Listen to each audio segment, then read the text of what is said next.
trabaho niya. Pagdating ng unit, kasi nagpalit si Mr. Ola ng antena, no? Anong kailangan ng Mr. as inspector, si Mr. Espinosa, para tatakan niya ang ginawa ni Mr. Ola? Bago niya, tatakan? Bago niya approve for installation sa aeroplano. Di ba? Approve for installation, meaning clearance to install. Anong titingnan niya? The physical picture appearance ng antena, una-una.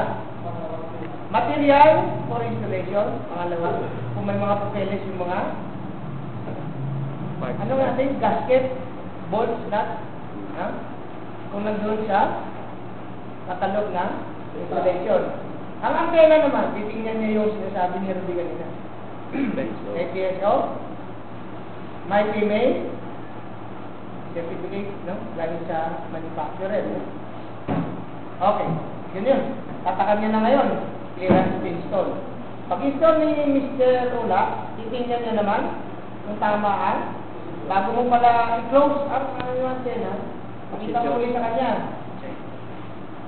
Tutok mo yung mounting ng antena. Using this soft wrench.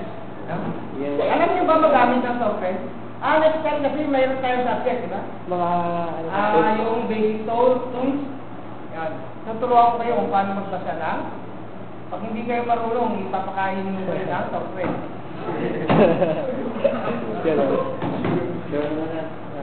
Sure, kakain naman yung soft wrench daw. Sure. Madali lang yung soft wrench. Yung deflecting type.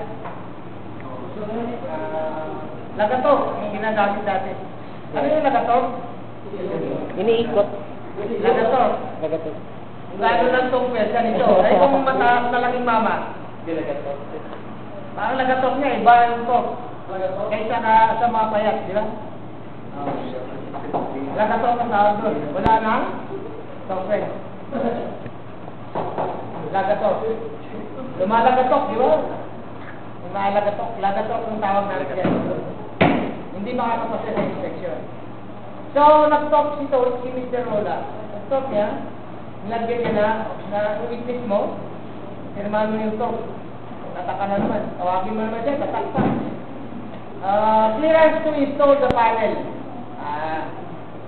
Kung may tinanggal siya ang panel. Tingnan mo kung naglagay ka na ng silan si Mr. Ola. Pag hindi naglagay, sana ang specification ng silan. Papakita mo rin sa kanya. So, BMS part number, Boeing manufacturer specification number. Sana maintenance manual na yun ang kailangan nating BMS or specs number. May BMS 145 ganyan. Oops, mali. Punta ka sa material management, doon yun na alternate part number. O, titingnan mo doon sa computer. Akala nyo gano'n lang kadali? Pag-inspector ka?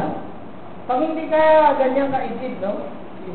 Alam mo kung mawala kang agad ng agency. Yan ang sinasabi ko na mas mayroon mag-inspector. Mag-approve ng trabaho. Quality controller. ITC. Ang IG na sa'yo. Yeah. Pag nag-close ang panel, isisilat mo ulit. Tawagin mo naman siya. Europe Custom. Close ka ng antena, ready. Final inspection. Punta naman si Mr. Okay. Sana pa pili siya, touch mo lahat sa work card. Pati part number, TSO, PMA, lahat nandun. Nandiyan na lang, nandito. Okay, tata. Salimot dun sa production report.